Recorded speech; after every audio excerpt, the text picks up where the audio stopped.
Welcome, everyone, to the All About Us podcast, where we explore African and indigenous cultures worldwide, showcasing our shared bonds. Our first guest on this podcast is Timothy Robinson. The topic, the absolute best defense is avoidance. How are you doing today, Timmy? Good, Carl, man. How are you? Good to see you, my brother.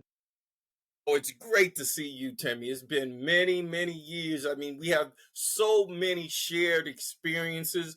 I was thinking about it the other day, us growing up in Reading and how we were so tight and didn't even know we were cousins.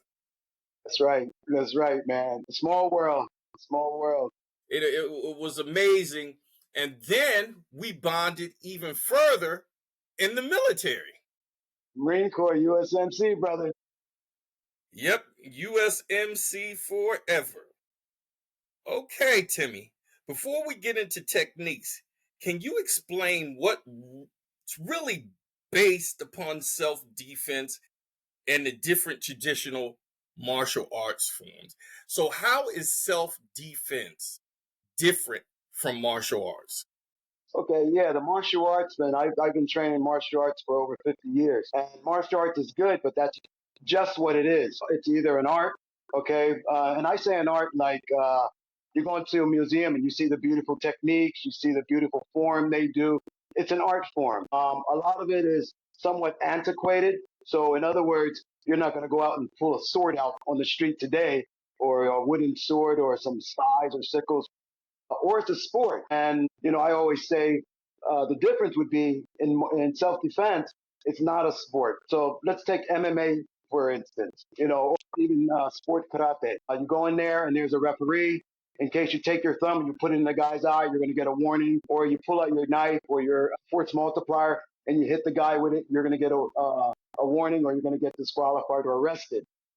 Same, so that's self defense. It's, you don't know when you're going to meet your opponent, and he's there, and boom, you got to defend yourself. So it's quite a difference, which there's a lot of misconceptions that people don't understand. They think martial arts is the self-defense, but it's totally different. It's totally different in that way. Okay, well, let's go into some of your background, because you have 50 years of martial arts training. And I believe, if I'm not mistaken, you started off with Terry Hayford. Terry Hayford, yeah.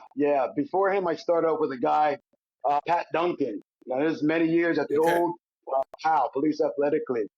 And then right after that, then I met Terry, and then I've been with Terry. I was his up until his death back in he passed away 2002, somewhere around there, 2012, something like that. But wow, yeah, I thought it was earlier than that. Okay. Yeah, I gotta look, man. Teacher was going so long, man. I gotta look. definitely. Yeah, I was under Mr. Hafer for many years. Then I went to Japan and I was under Shoto Tanemura, Grandmaster Shoto Tanemura, for a little while as well. And then while we were living on Camp Pendleton, we used to have Mhm. those blood draw matches between myself, you, and what was our partner's name where we used to have our martial arts. Baron Steel. Correct. Yep. I still keep in Yeah, touch we with used to. Steel. I found him online actually. Yeah, I Yeah, found yeah, him online. He has a LinkedIn page. yeah. He's working overseas as a contractor. He might be back now. He said actually he is back. He's going to be in Alabama doing law enforcement. He was a Chicago police officer for a minute. So now he's doing his thing there, and yeah, he's still there, man. Yeah, yeah. You remember those Yeah, it days? seemed like yeah, I remember them. I remember them. We drew blood. The two karate guys against the kung fu guy. So, Cool guy. okay, so now what are the basic precepts of self-defense? Okay, the basic, Steve. But when you go with self defense, you got to understand it's number one situational awareness, and when you want to break it down, it's you're aware of your surroundings because if you can prevent something, then if you see it, you can prevent it, and you don't have to deal with it. You don't have to fight it. Take for instance a police cruiser, okay, parked on the side of the road. There's no police officer inside, right?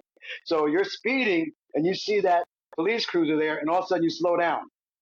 Now it's invisible. Self defense is invisible because they don't know how many lives they saved because you saw the vehicle and you slowed down so you didn't get in an accident. Same thing with self defense. With self defense is if I can see and I can observe someone, then I avoid them. So self defense is about avoidance. The best self defense is avoidance. Like Sun Tzu said, if we can avoid 1,000 battles, we win 1,000 times. So we want to avoid it by situational awareness. And then you got to understand if you can't avoid it, then you have to evade or escape. If you can't evade or escape, then you de-escalate it if we can. And then if we can't de-escalate, then we defend against it. Now, that being said, it might happen real fast, as an ambush attack. Correct. Boom, attack's there. So you have to have a skill set to be able to deal with that as well. It takes about 7 seconds for the bad guy, I'll call him, to choose his victim. And that's all. 7 seconds, we call it the pride, the perception. How do you perceive yourself? How do you carry yourself? Okay. Do I carry myself head up looking around, or do I carry myself slumped over and with not a good shuffle, not a good body language? That's the guy he's going to pick on. Ted Bundy, that's how he used to pick his victims, by the tilt of their heads. I Right. can pick you and pick them out. 7 seconds. So you got to understand what your perception, and then after your perception is the risk. Is he going to attack you? Is it risky? Am I going to get caught? It's not doing the crime, and I'm going to talk about crime as far as self-defense goes. It's not doing it; it's getting away with it. Anybody can do it, Okay. but are they going to get away with it? Then after the risk is involved, it's your assumable values. What do you got on you? You got Mm-hmm. wallet, gun, a car, and what kind of Mm-hmm. material values do you have? And then after that, defense. Can you defend yourself? So that's how the bad guy hunts. So if you can put all that together and be able to observe, now that's self defense. Okay, you're able to Okay. defend by knowing those things. So if you can avoid it, you're good to go. Okay. So now you are based in Florida. What city are you based in? We're in Coral Springs now. My headquarters is in Coral Springs, but we're going to get rid of the brick and mortar and we're going to do travel and train. So we're going to go all over the country, all around the country. Okay. And currently, what is the actual name of your business? Transformation defense. That's Transformation Defense, audience. So, once again, Timothy is stating that his business is getting ready to get on the bicycle and he'll be traveling all over the country teaching his self defense techniques. Now, a question: how does self defense differ between a man and a woman? Because there has to be some type of difference there, because Absolutely. men are innately, in most cases, stronger than what Hmm. a woman is. And it seems Hmm. like your business is really kind of heavy on women and children. That seems to be at least 50% of your clientele. Yeah. And we did that by design. Most guys think, number one, they know self defense. So what do they call it? The Dunning Kruger effect. So they'll come in and they think they know, but they really don't know. So a lot of people, especially men, think of self defense as, well, I got a gun and I don't need self defense. I don't need that. Until we dispel the myth and we have a gun, we give them a gun and say, okay, pull it. And before they get it out, we disarm them. So it's easier for women to be able to defend themselves because of their passiveness. So for instance, I teach my girls and they see my girls know how to avoid, but if they get, or anything, but if they get into a situation, they're going to strike, they're going to go from 0 to 100 at vital points on the Mm-hmm. body. Mm-hmm. Most self-defense is taught wrong because first time they teach, you go into a boxing gym or a dojo, they want to teach you, okay, make a fist and punch. Well, that's wrong for a woman because if a woman punched me in my coconut, she's going to break her hand. Mm-hmm. Now it's like a Correct. car with a flat tire. Now she loses one of her tools. Okay, now she's at a disadvantage. So we show them when they come in how to strike. We prefer open hand, where to strike. So we give them a couple of targets, not a lot, and we don't do a lot of the intricate moves like twisting around because when you're scared, when you're afraid, the adrenal dump kicks in, and all those motor skills, go out of the way. You're only going to be able to use large motor skills, or you'll forget. Mm-hmm. Okay. So we Mm-hmm. teach them straight, directly to the point, using their voice as a weapon. I always say there's three people in a situation: them, the other guy, and their voice. So they're using their voice. Again, back to what I said. It's getting away with the crime. So, for instance, my daughter, someone attacks her. She takes her finger, we call it a thumb punch, and she takes it like this. She jams it in his eyes. Okay, 0 to Mm-hmm. 100. Her hands are up, and all of a sudden she bam, right in the eye. Now she screams and yells. He has to make the psychological decision of, do I go after this? Or do I abort? Okay, so we put it up to him. Okay, escape. I told all my women, most of them carry, we call them force multipliers. They're guns. They carry Mm-hmm. guns. I'm a gun instructor, firearms instructor. They're carrying guns. They're carrying, using their keys as weapons. For Mm-hmm. instance, when you use your keys, I don't know if you could see my keys. A lot of the Mm-hmm. myth is Correct. put your put your keys in your hand like this and punch. But watch what happens, Carl. Mm-mm. It'll never work. It's a myth. Plus, it's Right. going to cut your hand. We Hand. tell them Right. hold it like an ice pick. Now we put a Mm-hmm. leveraging hand out there.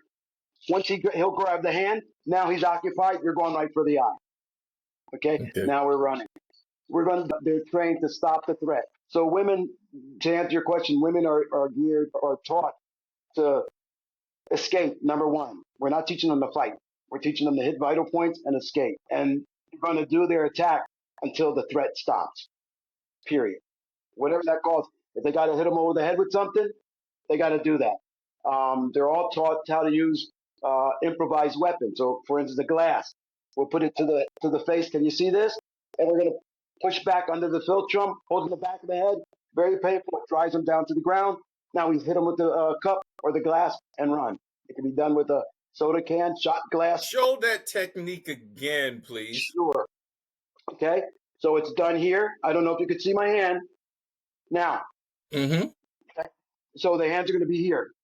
Now, immediately 0 to 100 without telegraphing it, they're taught to grab the back of the head really fast. So now the head's a magnet. This is going to be jammed straight into the philtrum under here. It fits any kind of glass. Now they push Mm-hmm. down and back Mm-hmm. forcefully. Okay, and they're taught to go 0 to 100. Nothing ginger. Because Mm-hmm. when it gets to this point, it's 0 to 100. Nothing else will do. They're driving down. Where the head goes, the body follows. Now when they're down, they're going to use whatever's in their hand. Correct. They strike. Now they're off like a dirty shirt. You see? So we're not teaching them how to fight. Okay. We're teaching them how to avoid first. We're teaching them what they look like so they're not soft targets. And then if it comes to the fighting part, we're teaching them how to go from 0 to 100 to be able to defend themselves. Okay. Now, another thing which, whether you're a man or woman or a child, that you Mm-hmm. need to overcome is fear. What do you have to say about fear? And how does especially a woman or a child, how should they approach fear and overcome that fear in that situation? Yeah, when we talk about fear, we'll say, okay, when you get out there, a lot of times once they start making noise, okay, yelling, okay, that fear is going to leave. Okay, they're in the zone now. From practicing the movements, it doesn't take long, but practicing the movements in a scenario, okay, it has to be scenario. I can kick a bag for 10 years, and I go out and get into a fight. I forget everything because I get scared. Police officer, or anyone. I mean, a lot of people go to the range and they'll go out and kill paper, bang, bang, bang, bang, bang, and think they can use that gun in a real life situation. It's not the same. That fear comes in, that adrenal dump comes in. Okay, so from our scenarios, it's almost like the analogy I can give you is if you were ever on a roller coaster. So you came down the roller coaster, right? And for the first time, maybe you're scared of roller coasters, Mm-hmm. and you came down, and you're like, Correct. but it took your picture. Now, you went up again. You said, that was cool. That was straight. You go back up, and now you know where that camera is. So you came down that roller coaster. Now you're like, hey, whoa, because you've been there before.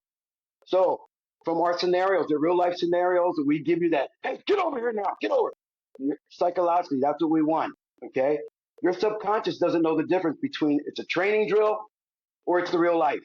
You have something to come back to in a real life situation. Now you're not afraid because your mind says, I've been here before. It might not look like it does in a training center because it never does. It's ugly, okay? But you'll do something, you won't shut down, and you won't have that fear. You understand?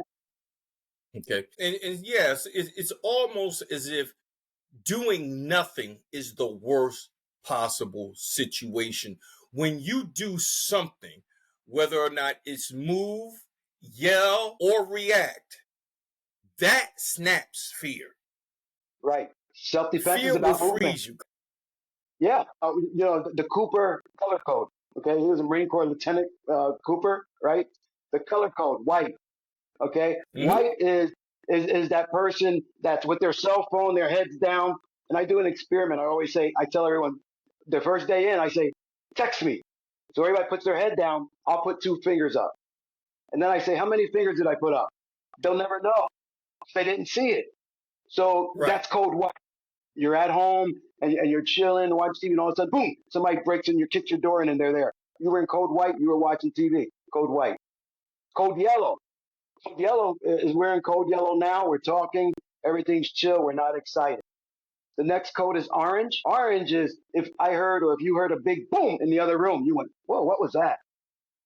Or I could say orange would be if you're driving and you're driving along and then someone cuts in front of you. You go, hey, hey, watch it.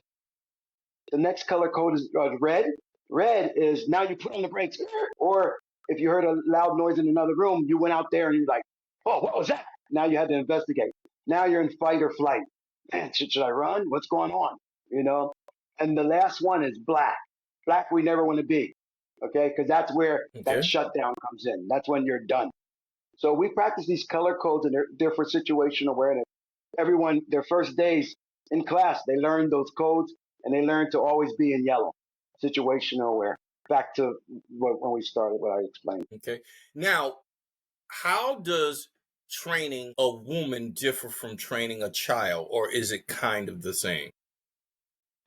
It's kind of the same. We're all about the mindset and how the bad guy thinks. For instance, we love the psychology of self-defense. I was with an international company for about 13 years. I just left them, Cobra Defense. But I like the how the bad guy thinks, what I learned over there. And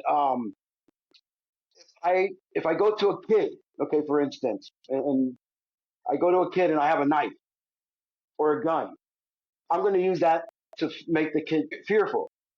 I can control him in a million ways. I don't need a gun for a kid, but I might say, get your butt over here right now, or put a knife on his throat to abduct a child. Okay? She might use that knife to actually use it on her. So she has to learn knife defenses.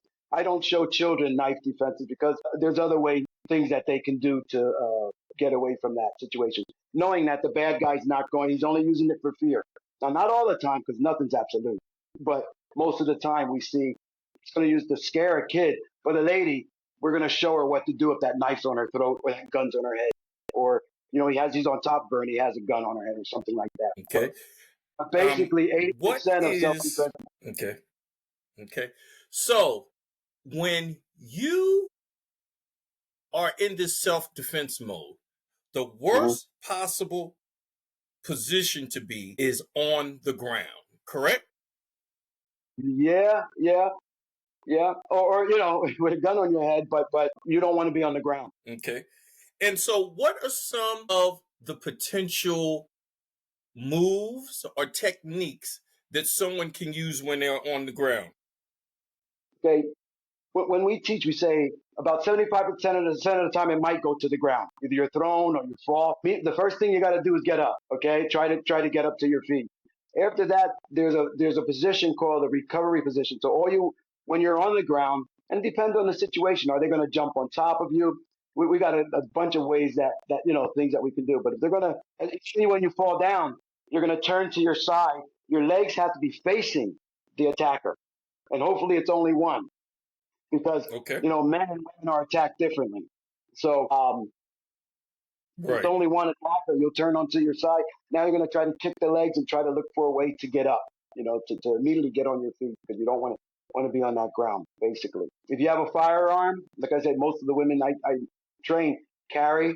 They know how to fight or shoot from the ground. They know how to defend from the ground. If they can't Okay. get up, then they need to go into what you might find this in jiu-jitsu. It's called the guard position or the mount position. And that's Mm-hmm. just a way to wrap the legs around the torso here, controlling the head. So we want to control the head. Say if the bad guy's Right. on top of her, he's here. If we can anchor, I live in Florida now, boats everywhere. So we learned that word anchor, right? But we can anchor on that arm, hold that head tight. Now you have him close. Now we want to bite or whatever we need, a thumb in the eye, and then try it again. Get on our feet. At no point do we want to stand there and wrestle and grapple and try to tap him out. Carl, when you're in the Marine Corps, have you ever been tapped out? No, I've never tapped out. I've seen others tap out. But I mean, in a real, like when we went to combat and everything, you don't hear about that. Or a police Mm-hmm. officer, if you're fighting with a bad guy, he's not going to get tapped out. He's going to fight until he can do something. It doesn't exist only in sport. Usually Exactly. in sport. So Sports, right. most people's mindset is they're going to grapple with this person. Now, men, you start grappling on the ground, my boys, he's not standing up, he's going to be kicking you. You know what I mean? So it's totally different mindset. Right. And there's that difference between a sport or martial art and self defense. Okay. Now I'm going to interject, and because I've been in several situations, and Huh? one of my techniques, and I want you to critique this because it's totally unexpected and it's almost impossible to stop. And what I generally do is I will take my whole hand, stick it in someone's mouth, and my fingers up underneath their tongue and grab it, that pressure point up underneath your tongue. I, you're going to go in? I never heard of it. If it Mm-hmm. works, if it works, yeah, yeah, It's quite painful. It's quite painful, and it doesn't take a lot of strength. Doesn't take a yeah, lot of strength. yeah. I've never Now, heard of it, but children, uh huh. okay? Now, children, should a child engage or should a child always be trying to back away? Avoidance is the best. Using the voice, okay. Okay. And it depends. If it's a predator, screaming, yell. We the first thing we teach them is yelling. You're not my dad. You're not my mom. Get back. Get away from me. Do it now. Do it now. The voice is king. That's the other third person in that situation I was talking about earlier. So we teach them how to use their voice, and then depending on the situation, we teach what's called shredding, to where they're going to go right for the eyes or for the throat, but initially they're going to go for those eyes if they can. They're going to do what's called a spike kick. It's almost like that front kick you learned as kids, um, Right. but it's with a straight Mm-hmm. leg, so it goes up, not like a. Right. We dispel the myth that the front kicks don't work in self defense for real.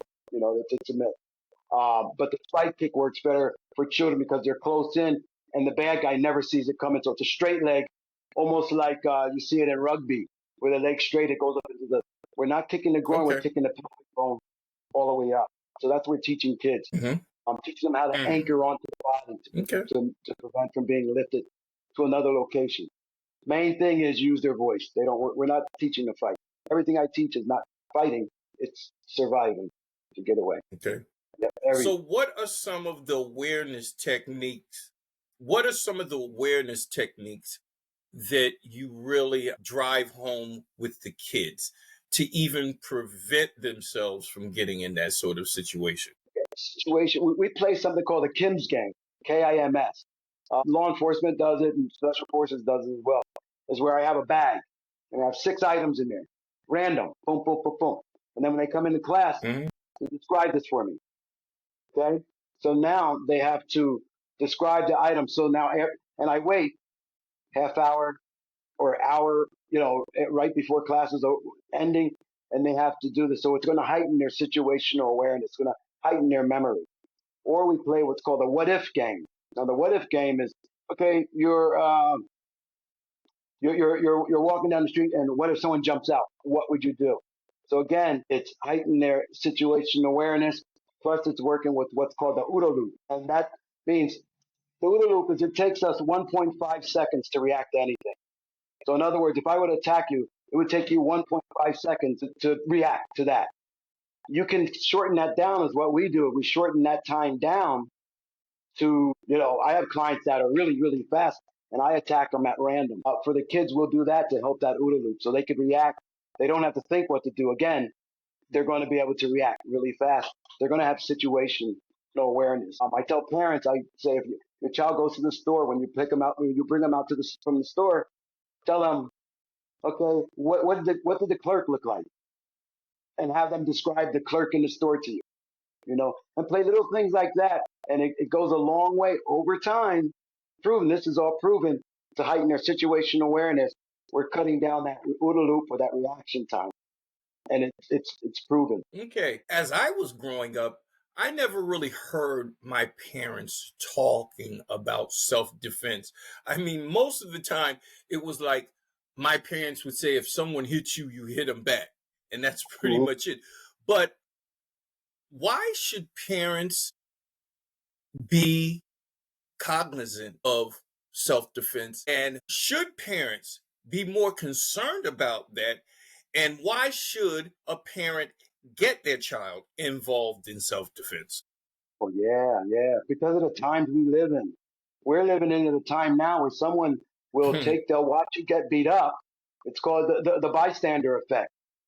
They'll not watch you get beat Hmm. up or watch your child get hit, banging your child's head on the ground. And what's everybody else around doing? Their cell phone out, videotaping it for likes Exactly. rather than come to the bystander, rather than come to your defense. So we're living in a different time.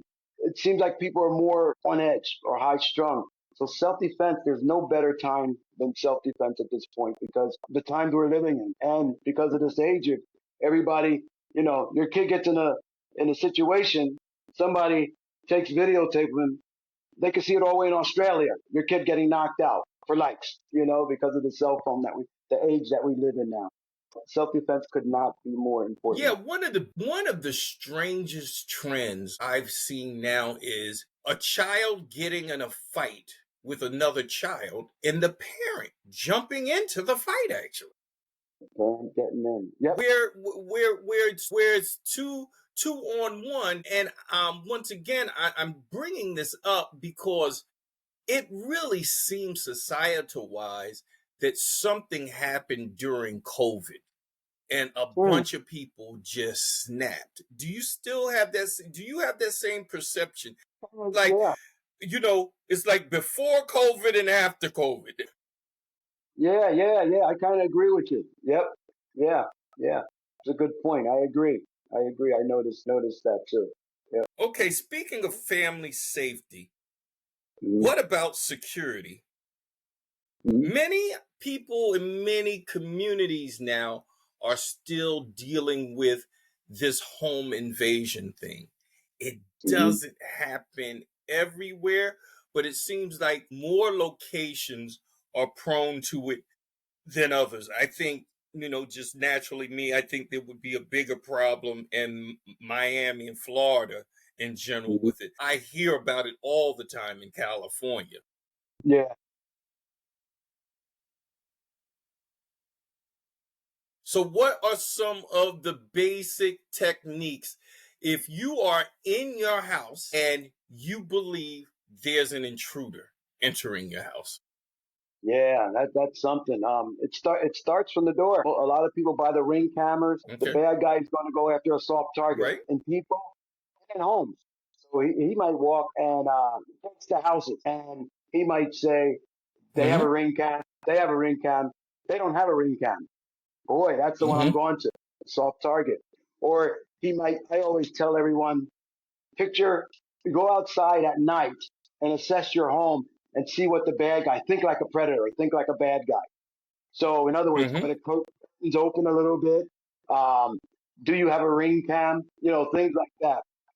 Single females, I say put a man's work boots by the door.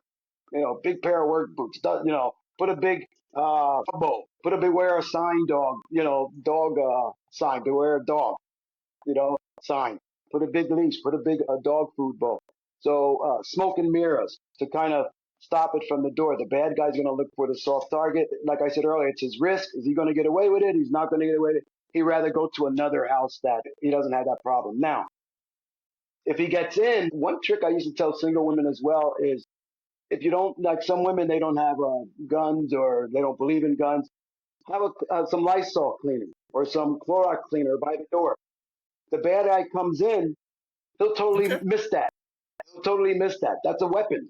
You're going to spray that in his eyes. If he sees you, he'll probably think, oh, she's clean, you know, but it's there. So it's going right into the eyes. That's poison. That'll do something.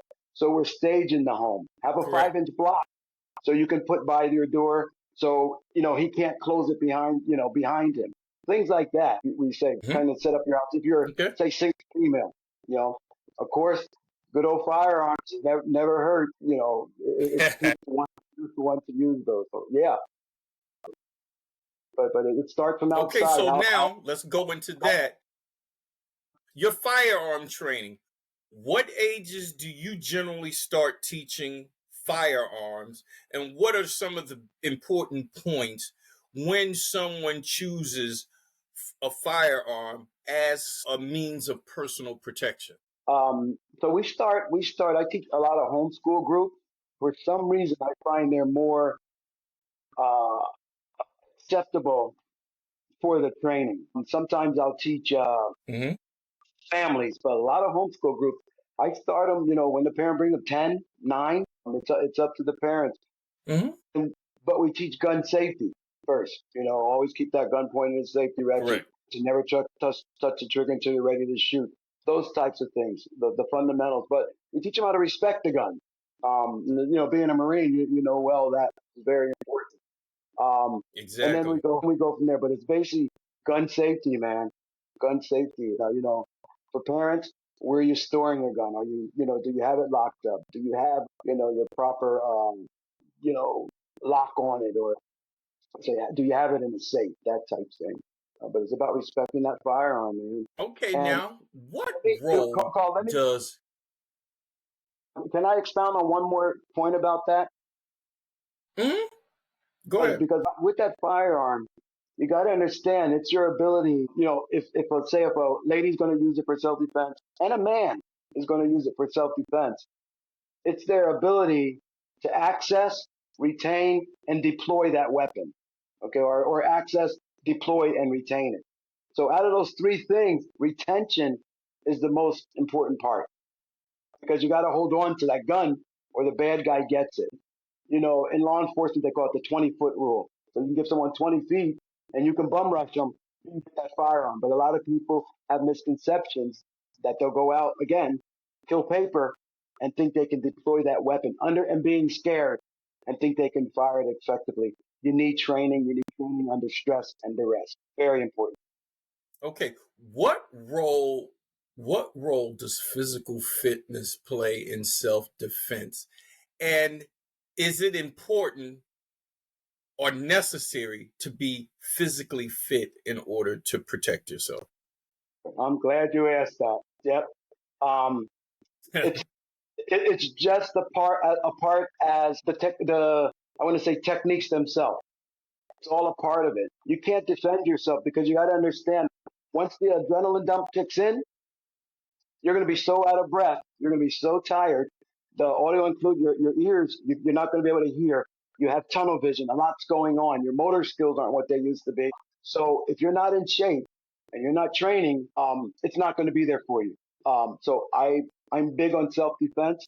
It's all a part of it. I see some people, they're really out of shape and they're saying they can defend themselves. I'm going to call bull S on them or BS on them. Not for long. Yeah. Not for long. Yeah. Not for long. They won't be defending themselves. No. And it's a misconception that people think, and I see it a lot in martial arts, that they hide behind either what they did a long time ago, but their physical fitness doesn't say that, or they hide by what belt they have. And this is such a it should be malpractice because they're not in shape. They're not in, Marine Corps, we had to be in top shape. That's all a part of it for children, for women, and for Exactly. men. And period. Yes. I train, That mentality has carried on. I mean, look at both you and I at our ages, still very physically fit. That is one of the biggest points, I think, which isn't shared and people don't understand. Self-defense is very important, but your physical fitness plays a huge role in your ability to defend yourself. absolutely. Yes. Yep. Because that adrenal dump, once that adrenal dump kicks in, man, in Mm-hmm. a real life situation, and that then you brought that fear up, man, you're tired as all double hockey stick. You know what I'm saying? You're not going to be the same Right. you are in a dojo. You know what I'm saying? It's totally different world. Totally different world. Yep. Good question.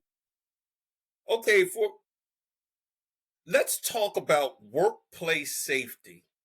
Many Hmm. of our listeners work in the service industry, some will work night shift.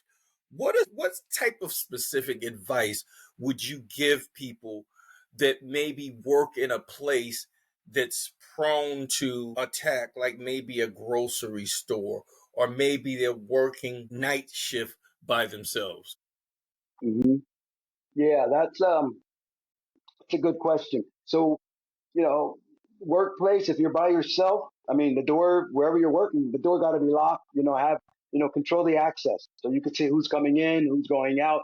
And that way you can, again, stop it, put those barriers between, you know, put those barriers in. If you're working in say, a nurse, nighttime, you're going, when you go to your car, you're going out with a group, you're leaving. Because the bad guy needs three things to attack you and be successful. He needs the time, the place, and the method of attack. Which controls that initially. He Correct. always controls. Now, what is he looking for? What motivates him? Money, ego, territory, or emotions. That's what pisses everybody off. They're going to fight for one of those things. So you got to understand how he thinks and then take away the time, place, and Correct. method away. So if you're if you're working alone, then that door is locked. Okay, make sure if it's a store, if they want to come into the store, you got to buzz them in. You want to see them. You want it well lit. Those types of barriers. You definitely need a force multiplier with you, something that's going to help you defend yourself, especially if you're female. Because a man, let's face it, like you said earlier, a lady can't beat a man. I don't care, but unless she has a Mhm. force multiplier. If she has something to fight with. Keys or whatever, or a knife, gun, whatever. But And a man and a woman of the same size, a man is always going to hit harder than a woman will. always, That's just yeah, anatomically. yes, yep, yep, yep. Okay. And the myth The other is, point is the God, sir. go ahead, finish. No, I said, and the myth is just the opposite. You were going to say okay. Yeah. The myth is just the opposite because a lot of people say, "Well, I'm a female. I got a black belt." Take time until she meets that guy on the street that doesn't care about that belt, you know, and he's strong and he's heavy. Correct. It goes all goes out the window. You got to have a skill set to avoid that or know where to hit him to stop the threat immediately. Period. Preferably a female with a force multiplier. Okay. And the other big thing a lot of people don't think about, I am very big on sleep. I'm very big on sleep. And so, once again, if you find yourself in a situation where you're working alone or you're working at night in a shift in a location in an area where, various people can hide, you have some of these large warehouses. Hmm. And sometimes you can be in a location isolated. Your Hmm. fitness to me affects not your fitness, you having enough sleep affects your awareness. When you have less sleep, then you're less aware of your surroundings. Absolutely. Yep. And that Yep. goes back to one of the points which you talk about in self-defense. You can't avoid something if you're not aware. Exactly. Yep. Back to that color code. Back to that color code. Yeah. Because you're in code Okay. white then. You know. What about de-escalation? Can you share some effective verbal um, actions that will actually or can deter someone attacking you or a predator? Yeah. Yeah. Okay. The first thing is there's a couple. I taught the Broward down here, the Parks Department, 1,500 of their employees in the park rangers, de-escalation techniques. Hmm. One of the things you have to be empathetic. Okay. And we do a lot of role playing on this. It's very uncomfortable where I have two people. One's the bad guy, and we use an example. Hey, you bumped my car door with your car. With you bumped my car with your car door, and so we have them de-escalate it. One guy's upset, the other guy has to de-escalate. But some words we say number one, be empathetic, and number two, you never tell someone like calm down. Okay, you don't want to say, "Hey, calm down, buddy." Calm down, because that's going to make it escalate. You always want to use the body language so you can be empathetic. So, for instance, if you bumped my car door and you were upset, if I bumped your car door, I'm sorry, and you were upset, I might say, "Oh, hey, I didn't mean it. I got insurance. I know what you mean." So my hand comes on my chest, hands out here, and this so it can de-escalate. I understand what you're saying. I know I had a bad day. My bad, man. I think I got insurance. Okay. I want to always keep any kind of situation. I want to stay at least for 1.5 arms length away. Okay. And also I want to stand slightly Okay. to an angle. So they're 45s. Okay. The reason being because I want to avoid the sucker punch. So it would go here, like, hey, I understand, completely understand. We can work it out. My hands are always going to be above my waist because of reaction time in case they try to hit me. I can say, the biggest thing I tell people is to be empathetic, okay, and then assess the situation. Hmm. I understand what you're talking about. If it's for girls, I want to say, like, say, the cat calls, hey, girl, hey, baby, hey, baby. We call it the rock, okay? So, in other words, they put their hands up Hmm. like this and they walk away at an angle, it totally de-escalates that guy. It kind of cools him down because it kind of shocks him because and it's amazing how this works. You say, hey, no, I got to go. I got somebody. My mom's over here. My dad's over here. My boyfriend's over here. But your hands are up. Her hands are up. And she's walking away at a 45-degree angle, back the other way to safety wherever she could see an exit, okay, or a way to get out of it, to evade it. And it totally de-escalates the bad guy because she removes herself from the situation. Okay? One last point here. In this day and age, you find more so a lot of women and children don't have cars or may need transportation, so they get the Uber or the Lyft. And 9 times out of 10, you're going to be in the back seat. Ooh, yeah. So, what are some techniques for, avoidance or awareness? What should a woman or child be looking for when they're in the back seat of an Uber? And what techniques can they use to protect themselves? Excellent question. Well, when they call that Uber or that Lyft, okay, first of all, it'll tell you what the drivers' names are, okay? Or down here, we had guys who were actually pulling up to the club and saying they were Uber. The ladies were actually getting in the car. Mm-hmm. One thing you can do is just Mm-hmm. say the driver's name. Okay, it matches the name that you got on the app. Hey, Jose. Okay, it matches the name. Another thing you can do is you can tell the driver, hey, or the girl can tell the driver, hey, I want to take a picture of your license plate. I want to send it to my boyfriend, my mom, my dad, or anything like that. If he's up to no good, he's not going to want you to take the picture of his license plate to send to somebody else. So again, we're putting layers in and smoke and mirrors. They absolutely have to look and see if that child lock is on. A lot of the cars have that child lock in between the doorway there, the child safety lock. Okay, it's in the door, in the hinge of the door. They want to look and see if that's on or off. A lot of times we find out, and I had a client that used this, is when you want to take their picture, when you say their name, a lot they'll abort the mission because again that risk factor. Remember I explained earlier how they pick their victims. The one part of that was risk. Man, I'm going to get caught if she sends this picture of my license plate to her father or her parents. You see what I'm saying? So, and if they're legit, they'll take it. Correct. Now, so what if all that fails? Now you're in the car. Oh no, what do? You're in the back seat. You can use the seat belt to pull back and choke them and pull it back.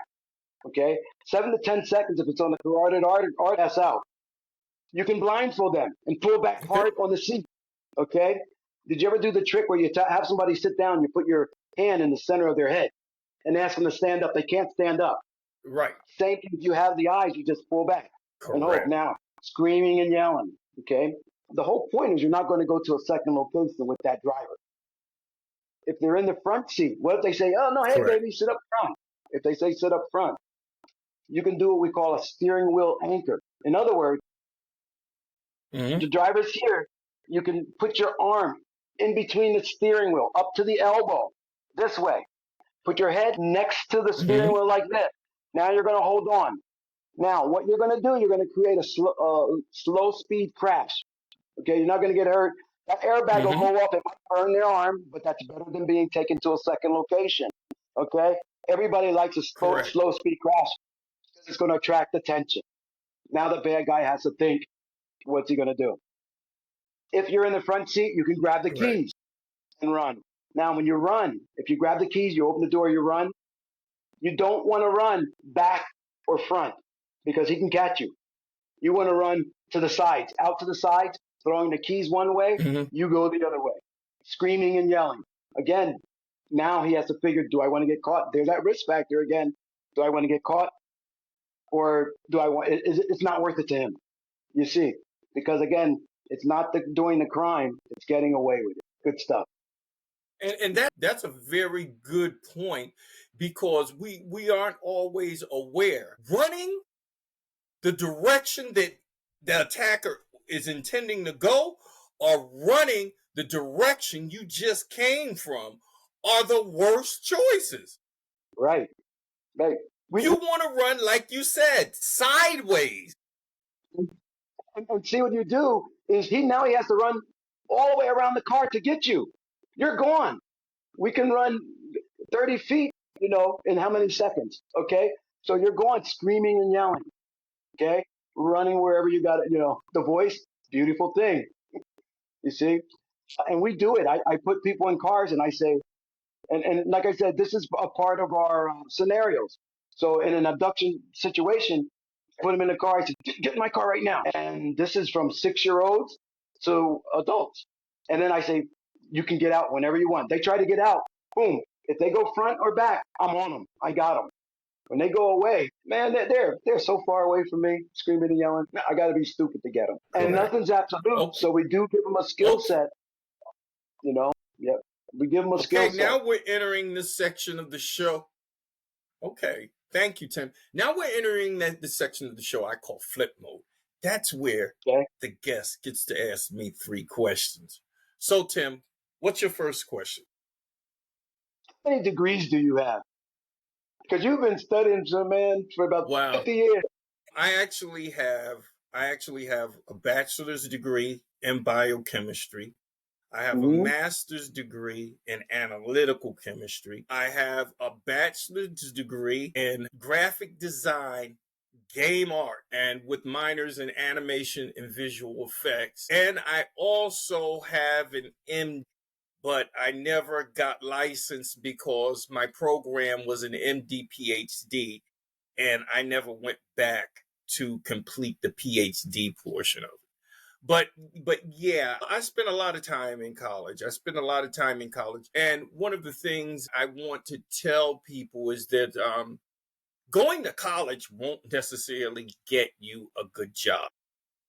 That doesn't mean that a college education is a waste. Anytime you invest in yourself, it's never a waste of time. What is your second question? I noticed you went to Puerto Rico. How do you like it? Brother, for I would say about for 30 minutes, it was a culture shock. When I got out the plane and got into the taxi, I kind of felt like I had traveled almost 50 years into the past. And I'm not saying this in a bad way. I mean, different affect people differently. I felt initially like I was back in the 60s in Cuba and expected to see Ricky Ricardo walking across the street. And I actually thought it was going to take me longer to adjust. But after 30 minutes, man, I just like totally got acclimatized to the environment, and I just love it. I just love it, and that's where I'm moving. And I think the most, how can I say it, enchanting thing about it is it's so very different, but it's not very different. And what do I mean by it's not very different? You have Walmart, you have Walgreens, you have Rite Aid, you have Burger King, you have Kentucky Fried Chicken. So you can embrace and indulge yourself in the culture, Mhm. but then always find things in areas that are very familiar. So it's like, having access to two different worlds, which is good. Wonderful. Good, good. Yeah, yeah, yeah. I want to make that move one day. Yeah, come visit us. Yep, come visit me. What I'll be there. about your third question? Um, Okay. hmm. And you answered it because it was what's up with the anime? And I noticed you went to a show a few months ago, or convention or something, anime convention. So and you kind of touched on that's the thing, and you really enjoy that. Well, what actually happened was I went through a transformation during COVID. And I had a company at that time called Animation FX. And, we were doing a lot of animation for cartoons and television commercials, and we're doing special effects. But what happened with COVID shut the movie and television industry down. So I laid off all of my employees. Instead of trying to wait it out, I laid off all my employees and totally got away from that business. I don't know. It wasn't something that I did mentally. I just innately shifted and I got into nonprofit. So I started a nonprofit. A lot of it started out as an alternative to Black Lives Matter.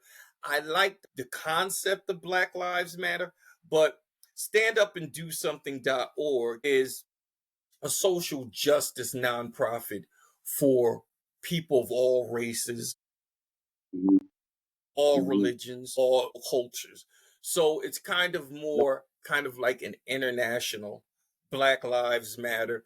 And then what cartwheeled off of that is the nonprofit became a federal contractor. So it was kind of like a big shift. So now everything that I'm doing, even this podcast show here, is kind of like an extension of my nonprofit. The Sweet. nonprofit is kind of like the hub that everything that I'm doing works off of.